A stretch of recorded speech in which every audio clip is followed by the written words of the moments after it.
ప్రభు అంటాడు వేషధారణ ఉండొద్దు. ఒక విషయం చెప్తాను వినండి. నువ్వు చేసిన నీ ప్రార్థనా జీవితం నీ ఒంటరి గదిలో నీ ప్రభువుకు నీకు తప్ప అందరికీ తెలియాల్సిన పని లేదు. ఒక మాట చెప్తాను వినండి.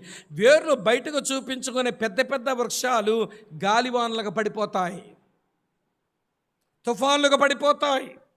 పెద్ద మర్రి చెట్టే ఓడలు బయటకు చూపించుకో, ఇదిగో నా ప్రార్థన, ఇదిగో నా ఉపవాసం, ఇదిగో నా దానం, ఇదిగో నా ధర్మం, ఇదిగో నా దాతృత్వం, ఇదిగో నిన్నిచ్చిన కానుక, వేర్లన్నీ బయటకే ఉంచాయి. తుఫాన్ వచ్చింది, పడిపోయింది పెద్ద చెట్టు. వేర్లు బయటకు చూపించుకొని లోతుగా వేర్లు పెట్టుకున్న చిన్న వేప చెట్టు పడలా. ఇంత తుఫాన్ వచ్చినా పెద్ద చెట్టు ఎందుకు పడిపోయిందండి? వేర్లు మీదకు చూపించుకోవడం అలవాటుగా.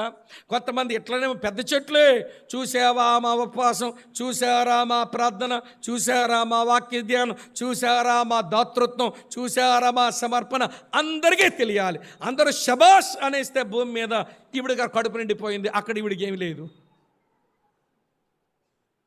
అర్థమవుతుందా? ప్రార్థనకు మొదటి షరతు వీడ వేషధారుల వల్ల ఉండొద్దు.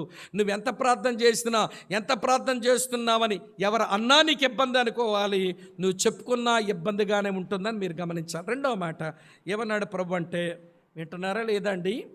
పర్లేదు, ఇంకా టైం ఉంది, 6 నిమిషాలు ఉంది. ప్రార్థనలో మొదటి పద్ధతి నెగిటివ్ వేషధారణ వద్దు. రెండో చెప్తాను చూడండి, 7వ వచనం, మత్తయి సువార్త 6వ అధ్యాయం 7వ వచనం.